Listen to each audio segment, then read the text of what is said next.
What's up, Falcons Nation? It's your boy Jew coming at you with another Atlanta Falcons video. As always, Falcons Nation, rise up. In today's video, I would like to talk about the Atlanta Falcons running game and also the Atlanta Falcons run defense. But with that being said, if you're new to the channel, please hit that subscribe button. Hit that notification bell so you'll know when I've done Atlanta Falcons content, and hit that like button for your boy. I appreciate all of you guys that continue to tune into the channel. But as always, let's go ahead and jump right into the video. So as I was stating before, I do want to talk about the Atlanta Falcons running game in this video and also the Atlanta Falcons run defense. I do think both will be improved in this 2020 season. I think that Thomas Dimitroff and Dan Quinn in the front office did an excellent job of bringing in help on the offensive line and on the defensive line. I think they did a good job of trying to bolster the trenches and become a more physical team up front. And I do believe that that's what our Atlanta Falcons really needed in this offseason, whether it was in free agency or in the draft. Now, with that being said, let's talk about the run game first. Our Atlanta Falcons run game, like I said, I do expect it to be improved.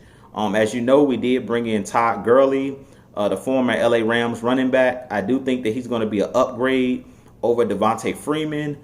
One thing I know about Todd Gurley is he has a nose for the end zone. I believe he scored 14 touchdowns last year with the LA Rams or some crazy number like that. But as you know, Todd Gurley did win Offensive Player of the Year about 2 years ago when they went to the Super Bowl against the New England Patriots. He had a really good season. He was also a candidate for the MVP that season. And everything that the Rams ran in that offense is very similar to what we do here in Atlanta. Everything is predicated off the run game, and then everything after that, which is the play action. They use the running game to open up holes in the play action, and I think we can do the same exact thing with Todd Gurley here in Atlanta. And Matt Ryan is a huge upgrade over Jared Goff. He's a more accurate quarterback, and he's just a better quarterback in general of reading defenses. So I really think that Matt Ryan is going to pick defenses apart. I do think that Todd Gurley is going to make Matt Ryan's job much easier because teams are going to have to respect the running game. They're going to have to bring extra men in the box to try to cover, the gaps and try to come up and stop Todd Gurley. And I think that that's going to create voids in the back on the second and third levels for Julio Jones, Calvin Ridley, and Hayden Hurst, and all of the other guys that we have, Russell Gage and all of those guys. I really think that Todd Gurley is going to be a monster, and he's really going to create a lot of opportunities for those guys on the outside. Another thing about Todd Gurley is not only can he run the ball very well between the tackles, but he's also a good player catching the rock out of the backfield. He's an excellent pass catching running back as well. So he's definitely a dual threat, and I think that he's going to be mismatch problem for linebackers on defense. And when he gets into open space, Todd Gurley does have that home run speed still, and he is more physical than you might believe. One thing about Todd Gurley is he doesn't do a lot of dancing in the backfield in the running game. He is like a one-cut running back. He goes upfield, one cut, and he goes straight north and south. And he's able to get those short yardage downs, like those 3rd and 1s and 4th and 1s. And believe it or not, the Atlanta Falcons have struggled the last couple seasons in short yardage downs. We've been one of the worst teams in being able to pick up first downs and score touchdowns in the red zone in tight areas because our offensive line hasn't done a good job of creating holes. And then our running backs haven't done a good job of lowering the shoulder and picking up that extra yardage. We've had too many plays on the running game where we're being tackled in the backfield for losses. Matt Ryan has been sacked way too many times over the last 2 seasons. So I hope with them bringing in Hennessy and bolstering that offensive line and us bringing in some more physical running backs, bigger running backs, like a Keith Smith who came back as our fullback. They recently brought in this kid, Mikey Daniels, who also is a really big running back, kind of like a Mike Allstott type, or Ron Dane, if you remember Ron Dane for the New York Giants. We did bring in a big H-back type player in Mikey Daniels, who's about 6'2", 235 pounds. So we have a number of players that we can use now on the goal line. Brian Hill, Quadri Olison. I think the team has done a great job of being more, bringing in more physical, big, imposing players, and I really think that that's going to help the Atlanta Falcons in these short yardage downs, and also it's going to be able to help us in the red zone, because in the red zone you have to be able to run the football. It makes everybody's job easier. Teams are not able to double Julio Jones on the outside. They're not able to double Calvin Ridley, and they're not able to double our tight ends if we have a running back that's a running game that's very potent, and we have a very physical running back in the backfield. But I do think even if we're not throwing the ball on the goal line, I really think that our running game is going to be much better in the red zone. I really think that Todd Gurley is going to have a big season for our team, especially because he's on a one-year deal, kind of on a prove-it deal, where he's trying to prove everybody wrong, prove the LA Rams wrong about him having arthritis in his knees and stuff like that. So I really think it's going to be a big year for our Atlanta Falcons, and definitely a big year for Todd Gurley in that running game. And I also think that a lot of people are sleeping on the guys that are behind Todd Gurley. I really think that Brian Hill is going to have a good season. I think that Quadra Olison and Ito Smith and those guys, they're going to do a good job of spelling Todd Gurley and keeping him fresh.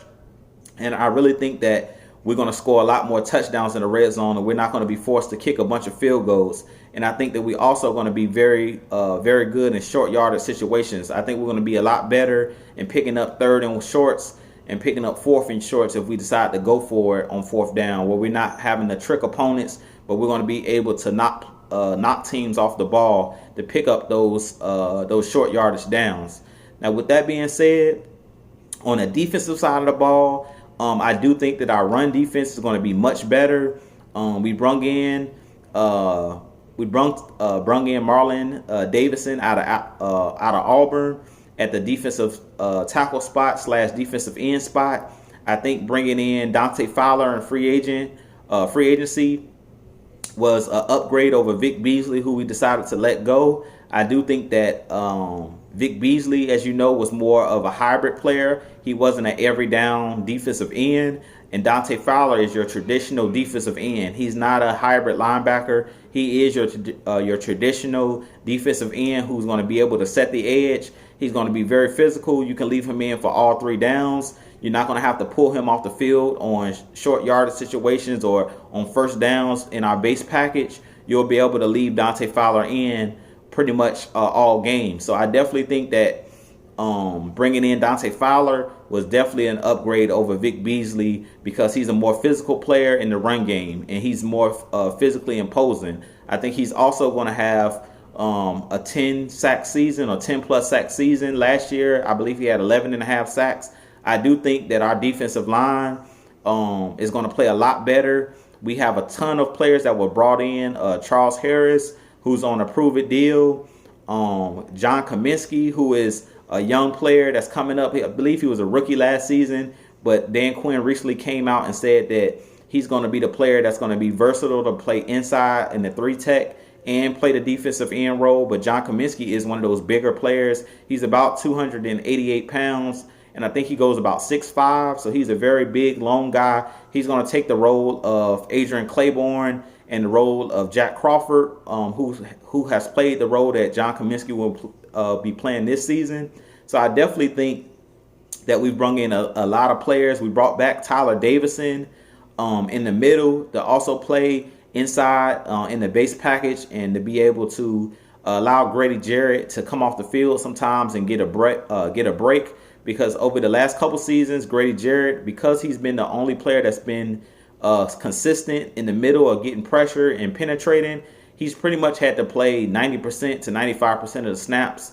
And now that we brought in these other guys, Alan Bailey and Tyler Davison and Marlon Davidson, these guys will be able to spell Grady Jarrett and give him a break. So that's just going to keep him fresh. So when he's in the game, he can have as much impact as possible. We also brought in this player by the last name of Latu. He played, I think he played Division II football in college, but he's a very good player. He played at San Jose State, and we brought this guy in as a rookie free agent.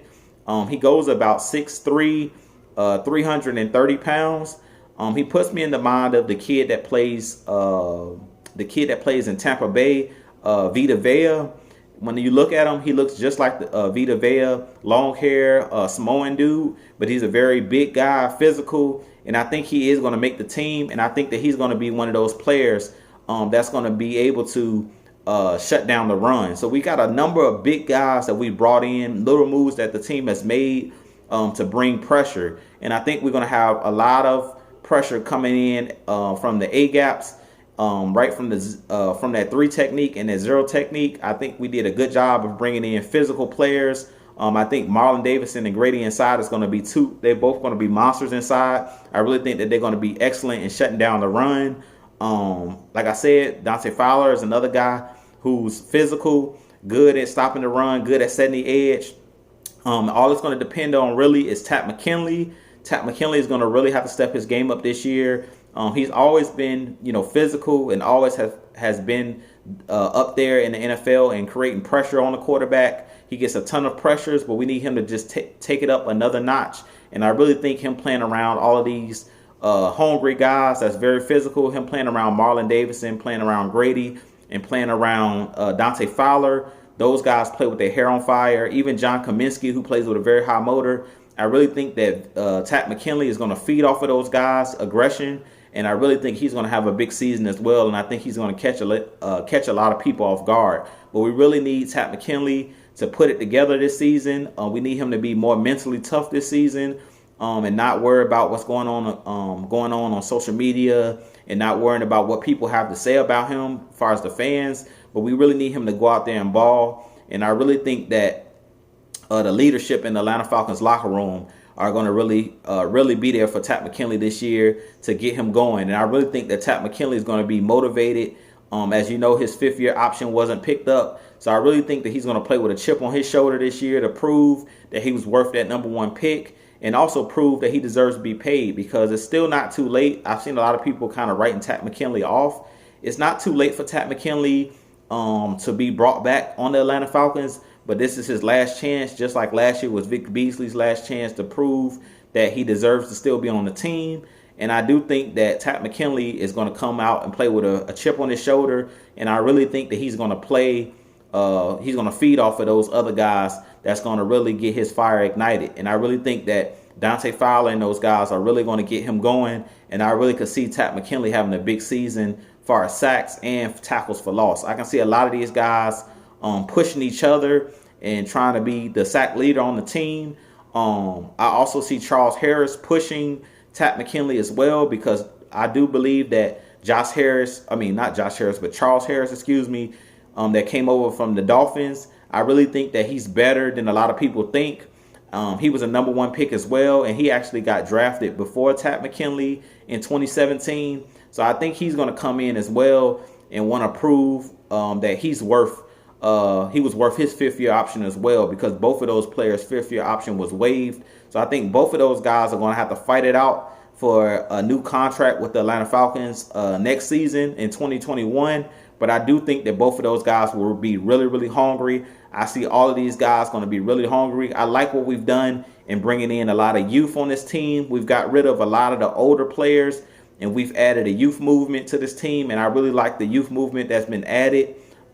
Grady Jarrett now gets to step up, as he stepped up last year, to be that captain, be that voice of reason on the team. Him, Deion Jones, Ricardo Allen on the back end. Those guys are really going to be depended upon to be the leaders on this team. Keanu Neal, if he comes back healthy, he's another guy that's going to be one of those veteran leaders on this team that the defense is going to look to. So I really think that both the trenches on the inside in the running game, on the offensive line and on the defensive line, I really think that both are going to be very improved this season. And I really think that it's going to show in our record at the end of the season. I really think that the Atlanta Falcons have a great chance to win the division. As I said in a couple of videos ago, that I do think the Falcons are going to make a push for that NFC South at that NFC South crown. And I really think that these guys are going to be prepared to play, and these guys are going to be really, really hungry.